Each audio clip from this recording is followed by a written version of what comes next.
യൂറോപ്പിൻ്റെ ഹൃദയഭാഗത്ത് സ്ഥിതി ചെയ്യുന്ന മനോഹരമായ ഒരു ചെറു രാജ്യം. ബെൽജിയം, ഫ്രാൻസ്, ജർമ്മനി എന്നീ രാജ്യങ്ങൾക്കിടയിൽ സ്ഥിതി ചെയ്യുന്ന രാജ്യം. വിസ്തീർണം കുറവായിട്ടും സമ്പത്തിൽ, ശാന്തതയിൽ, സൗന്ദര്യത്തിൽ ലോകത്തിലെ മുൻനിരയിൽ നിൽക്കുന്ന ഒരു രാജ്യം. ഇതാണ് ലക്സംബർഗ്. ഹായ് ഫ്രണ്ട്സ്, ലാൽസീസ് വേൾഡ് യൂട്യൂബ് ചാനലിലേക്ക് എല്ലാവർക്കും സ്വാഗതം. ഞങ്ങളിപ്പോൾ ലക്സംബർഗിലാണ്. ഇവിടെ ട്രാം പോകുന്ന വഴിയരിയിലാണ് ഞാൻ നിൽക്കുന്നത്. ലക്സംബർഗ് എന്ന് പറഞ്ഞാൽ ഒരു ചെറിയ രാജ്യമാണ്. ഇത് യൂറോപ്യൻ യൂണിയനിൽപ്പെട്ട ഒരു രാജ്യമാണ്. അതിൽപ്പെട്ട ഏറ്റവും ചെറിയ രാജ്യമാണ്. ഇവിടെ പ്രതിശീർഷ വരുമാനം ഏറ്റവും കൂടുതലുള്ള രാജ്യമാണ്. 1.5 ലക്ഷത്തിൽ താഴെ ആൾക്കാർ മാത്രമേ ഇവിടെ ഉള്ളൂ. എങ്കിലും ഇവിടുത്തെ പബ്ലിക് ട്രാൻസ്പോർട്ട്, ട്രാം ആയാലും ബസ്സായാലും എല്ലാം ഫ്രീ ആണ്. കണ്ടില്ലേ ഈ ബസ് പോകുന്നത്? ഇത് ഫ്രീ, മനോഹരമായ ബസ്സാണ്. ആൾക്കാർക്കെല്ലാം ഫ്രീ ആയിട്ട് കയറി പോകാവുന്നതാണ്. പക്ഷേ ഇവിടുത്തെ ജനമെല്ലാം അവനവൻ്റെ പ്രൈവറ്റ് വണ്ടി തന്നെയാണ് ഉപയോഗിക്കുന്നത്. നമുക്ക് ഈ പട്ടണമെല്ലാം ഒന്ന് കറങ്ങി നടന്ന് കണ്ടാലോ? നിങ്ങളും കൂടിക്കോളൂ. ലക്സംബർഗ് ലോകത്തിലെ സമ്പന്നമായ രാജ്യങ്ങളിലൊന്നാണ്. ബാങ്കിങ്, ഇൻഷുറൻസ്, യൂറോപ്യൻ യൂണിയൻ ഓഫീസുകൾ തുടങ്ങി ധാരാളം അന്താരാഷ്ട്ര സ്ഥാപനങ്ങൾ ഇവിടെ പ്രവർത്തിക്കുന്നു. കൂടാതെ ലോകത്തിലെ ഏറ്റവും സുരക്ഷിതമായ രാജ്യങ്ങളൊന്നായും ഇതിനെ പരിഗണിക്കുന്നു. ഇത് ഒരു ആധുനിക നഗരവും പഴയ കോട്ടകളും പാലങ്ങളുമായി പുരാതന സുന്ദരമായ കാഴ്ചകളുമാണ് ഇവിടുത്തെ പ്രത്യേകത. നഗരത്തിൻ്റെ ഭംഗിയുള്ള പഴയ കോട്ടകൾ, പർവ്വതങ്ങൾ, വനങ്ങൾ, ചെറുനദികൾ എന്നിവ കൊണ്ട് സമൃദ്ധമാണ്. അതിനാൽ തന്നെ ഗ്രീൻ ഹാർട്ട് ഓഫ് യൂറോപ്പ് എന്നും വിളിക്കപ്പെടുന്നു. ഇവിടുത്തെ നാണയം യൂറോയാണ്. ഭാഷകൾ ലക്സംബർഗിഷ്, ഫ്രഞ്ച്, ജർമ്മൻ എന്നിവയൊക്കെയാണ്. ഇവിടെ ഭരണഘടനാപരമായി രാജ്യത്വം നിലനിൽക്കുന്നുണ്ടെങ്കിലും പാർലമെൻറ്റും ഉണ്ട്. ചെറിയ രാജ്യമായിട്ടും ബാങ്കിങ്, ടെക്നോളജി മേഖലകളിൽ വലിയ വളർച്ചയുണ്ട് ഇവിടെ. അതുകൊണ്ട് തന്നെ ലോകത്തിലെ മികച്ച ജീവിത നിലവാരവും ഇവിടെയുണ്ട്.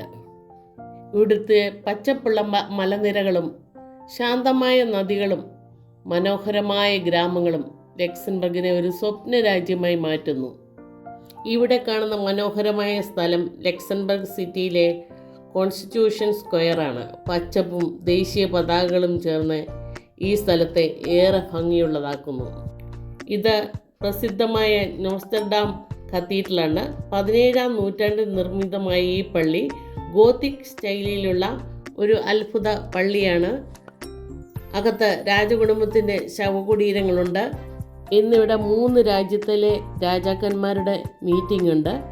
ഫ്രാൻസിലെയും ബെൽജിയത്തിലെയും ലക്സംബർഗിലെയും രാജാക്കന്മാർ ഇതിനകത്തുണ്ട്. കണ്ടോ, 2 പോലീസ് മാത്രമേ അതിൻ്റെ വാതിൽക്കൽ നിൽപ്പുള്ളൂ. ഇതാണ് ഇവിടുത്തെ പാർലമെൻറ്റ് ഹൗസ്. ഇവിടെയും ഇല്ല പോലീസുകാരും പട്ടാളവും ഒന്നും. വിസിറ്റേഴ്സായിട്ട് വന്ന നമ്മളെ അവർ യാതൊരു വിധത്തിലും ഉപദ്രവിക്കുകയോ വഴക്ക് പറയുകയോ ഒന്നും ചെയ്യുന്നില്ല. ഞങ്ങൾ യഥേഷ്ടം അതിനെയെല്ലാം നടന്ന് കണ്ടു. ഇവിടെ വളരെ സുരക്ഷിതമായ രാജ്യമാണ്. ഇവിടെ ഗ്രാൻഡ് ഡ്യൂക്കൽ പോലീസ് എന്ന ദേശീയ പോലീസ് വിഭാഗമുണ്ട്. ടൂറിസ്റ്റുകളോട് വളരെ സൗഹൃദപരമായി പ്രവർത്തിക്കുന്ന ഇവർ രാജ്യസുരക്ഷയും ശാന്തിയും ഉറപ്പാക്കുന്നു. ഈ മനോഹരമായ പള്ളി ലക്സംബർഗ് സിറ്റിയിലെ സെയിൻറ്റ് മൈക്കിൾ ചർച്ചാണ്. 987 നിർമ്മിതമായ ഈ പള്ളി ഏറ്റവും പഴയതായ ആരാധനാലയങ്ങളിൽ ഒന്നാണ്. ഗോത്തിക്, ബാരോക്ക് ശൈലികളിലെ അത്ഭുത മിശ്രിതം ഇവിടെ കാണാവുന്നതാണ്. അകത്തളങ്ങളിലുള്ള ശില്പങ്ങളും ചിത്രങ്ങളും പഴയ കാലത്തിൻ്റെ മനോഹാരിതയെ ഓർമ്മപ്പെടുത്തുന്നു.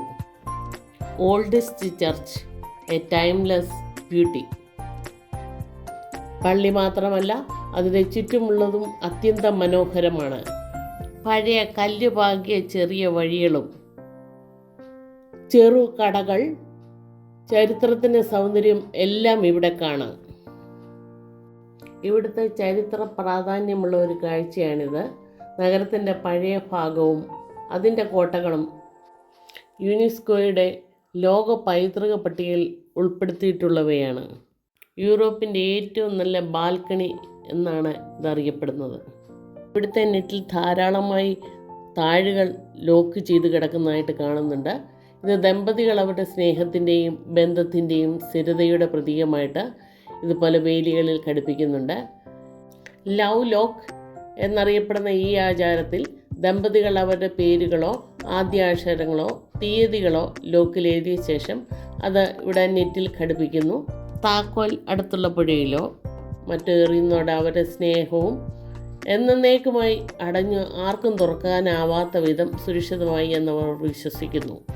ഞാൻ ആദ്യമായിട്ടാണ് ഇങ്ങനെ ഒരു സംഭവം കേൾക്കുന്നത്. ഈ സ്ഥലത്തിന് ഗ്രുണ്ട് എന്നാണ് പറയപ്പെടുന്നത്. സെൻറ്റ് മൈക്കിൾ ചർച്ചിൻ്റെ പുറകിലായിട്ടുള്ള സ്ഥലമാണിത്. ഇവിടുത്തെ നെറ്റിലാണ് ധാരാളം ലോക്കുകൾ ലോക്ക് ചെയ്ത് വെച്ചിരിക്കുന്നത്. ഇതിൻ്റെ താഴെ കാണുന്ന ഈ കെട്ടിടം 15-ാം നൂറ്റാണ്ടിൽ പണിയിപ്പിച്ചതാണ്. അത് പിന്നീട് 16-ാം നൂറ്റാണ്ടിൽ നശിപ്പിക്കപ്പെട്ട് വീണ്ടും പുനർനിർമ്മിക്കപ്പെട്ടു. ഇതൊരു ആശ്രമമായി ഉപയോഗിച്ചു വരികയായിരുന്നു. പിന്നീട് അത് സൈനിക ആശുപത്രിയായും ജയിലായും പ്രവർത്തിച്ചു. 2004 അത് പൊതുജനങ്ങൾക്കായി തുറന്നു കൊടുത്തു. ഇപ്പോൾ ഒരു സാംസ്കാരിക കേന്ദ്രമായി പ്രവർത്തിക്കുന്നു. സംഗീത കച്ചേരികളും നാടകങ്ങളും പ്രദർശനങ്ങളുമൊക്കെ ഇവിടെ നടത്തുന്നുണ്ട്. ഇവിടുത്തെ ഭിത്തികളിലെല്ലാം മനോഹരമായി പിടിച്ചു കിടക്കുന്ന വെർജീനിയ ക്രീപ്പറുണ്ട്. ശരത്കാലമാകുമ്പോഴേക്കും ഇതിൻ്റെ ഇലകൾക്കെല്ലാം കളർ മാറ്റം വരും. മഞ്ഞയും ഓറഞ്ചും ഒക്കെയായി മാറും. ഇലകൾക്ക് 5 ഇതളുണ്ടെന്നുള്ളതാണ് ഏറ്റവും പ്രത്യേകത. രാജാവും മകനും ഒക്കെ കടന്നു പോകുന്നതാണ് നമ്മൾ കാണുന്നത്. വിസിറ്റേഴ്സിനും മറ്റുള്ളവർക്കുമെല്ലാം അടുത്തു നിന്ന് കാണാം എന്നുള്ളതാണ് ഏറ്റവും പ്രത്യേകത. ഇവിടെയാണ് രാജകൊട്ടാരം. അവിടെയുള്ള രൂപം നീങ്ങുന്നതനുസരിച്ച് നമ്മളെ നോക്കുന്നതായി നമുക്ക് തോന്നും. പ്ലേസ് ഗില്ലോം എന്നറിയപ്പെടുന്ന ലക്സംബർഗിലെ നഗരത്തിലെ ഏറ്റവും പ്രധാനപ്പെട്ട ഒരു സ്ഥലമാണിത്. ഇവിടെ വില്യം സെക്കൻഡിൻ്റെ കുതിരപ്പുറത്തിരിക്കുന്ന ഒരു പ്രതിമയുണ്ട്. വില്ലെ ഹോട്ട് എന്ന പഴയ നഗരത്തിൻ്റെ ഹൃദയഭാഗത്താണ് ഈ പ്രതിമ സ്ഥിതി ചെയ്യുന്നത്. നെതർലൻഡിൻ്റെ രാജാവും ലക്സംബർഗിൻ്റെ ഗ്രാൻഡ് ഡ്യൂക്കുമായിരുന്നു വില്യം സെക്കൻഡ്. ഇത് തുറന്ന ഒരു സ്ഥലമായതിനാൽ പലപ്പോഴും കച്ചവടക്കാർക്കും ഉത്സവങ്ങൾക്കും ഈ ഗ്രൗണ്ട് വിട്ടുകൊടുക്കാറുണ്ടെന്നാണ് ഞങ്ങളുടെ ഗൈഡ് ഞങ്ങളോട് പറഞ്ഞത്. പ്രാദേശികമായി ഈ ചതുരത്തിനെ ഇപ്പോൾ ന്യൂഡർ എന്നാണ് അറിയപ്പെടുന്നത്.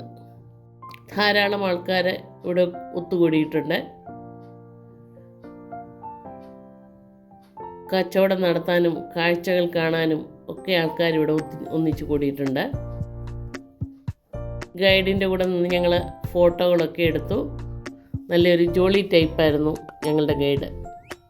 അവിടെ ചെറിയ ചെറിയ ചെടികളിൽ മനോഹരമായ പുഷ്പങ്ങൾ നിൽക്കുന്ന കണ്ടു. ഞാൻ കുറേ ഫോട്ടോകളൊക്കെ എടുത്തു. രാജകീയ പ്രൗഢിയോടെ കെട്ടിടങ്ങൾ ഉയർന്നു നിൽക്കുന്നു. സമയം ഉച്ചയായി. ട്രാമിൽ കയറി ഞങ്ങൾ ഉച്ചയുണ്ണാനായി പോവുകയാണ്.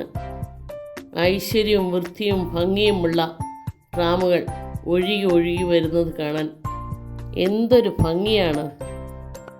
ഞങ്ങൾക്കുള്ള ട്രാം ദൂരേന്ന് വരുന്നുണ്ട്.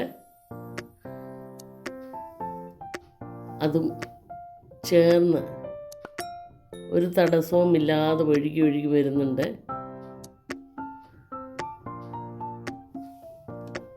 ഞങ്ങൾ വേഗം അതിനകത്ത് കയറി. ഫ്രീ ആണ് ഇതിനകത്തുള്ള യാത്ര.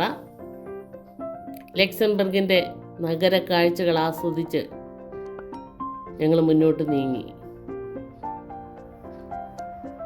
നമ്മുടെ നാട് എന്നാകും ഇങ്ങനെയൊക്കെ?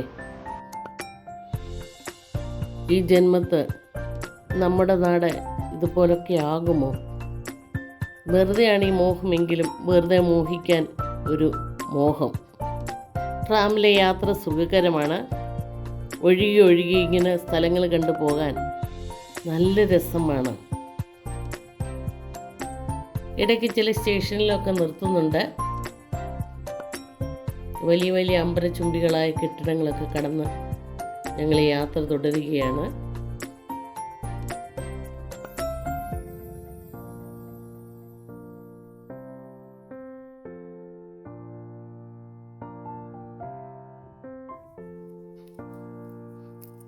ഹോട്ടലിൽ കയറി ഞങ്ങൾ ഭക്ഷണം കഴിക്കാൻ അവിടുന്ന് ഇറങ്ങി കുറേ ഫോട്ടോകളൊക്കെ എടുത്തു. നല്ല വൃത്തിയും വെടിപ്പുമുള്ള വഴികളും ഒരു ഇല പോലും കാണാത്ത റോഡുകളും ഈ നാട്ടുകാരെ പ്രശംസിക്കാതിരിക്കാൻ പറ്റില്ല. പിന്നെ ഞാൻ ശ്രദ്ധിച്ച കാര്യം, പലരുടെ കയ്യിലും അവരുടെ പെറ്റ് ഉണ്ട്. സാധാരണ കാണുന്നത് പട്ടിയെയാണ്. അതും വളരെ വലിപ്പമുള്ളതും കണ്ടാൽ പേടി തോന്നുന്നതുമാണ്. പക്ഷെ അതിനെ കൊണ്ട് നടക്കുന്നവർ പറയുന്നത് ഇതൊന്നും ചെയ്യുകയില്ല എന്ന് തന്നെയാണ്. വളരെ ഇണക്കത്തോടെ നമ്മുടെ ഒരിക്കൽ ഇടപെടുന്നുണ്ട്. അടുത്ത ട്രാം വരുന്നതിനായി ഞങ്ങൾ കാത്തു നിന്നു. അതിൽ കയറി ഞങ്ങളുടെ ബസ് നിൽക്കുന്ന സ്ഥലത്തേക്ക് പോവുകയുണ്ടായി. ഇതിൽ കയറിപ്പോയത് ഇങ്ങനെ ഒരു എക്സ്പീരിയൻസ് കിട്ടാൻ വേണ്ടി മാത്രമാണ്.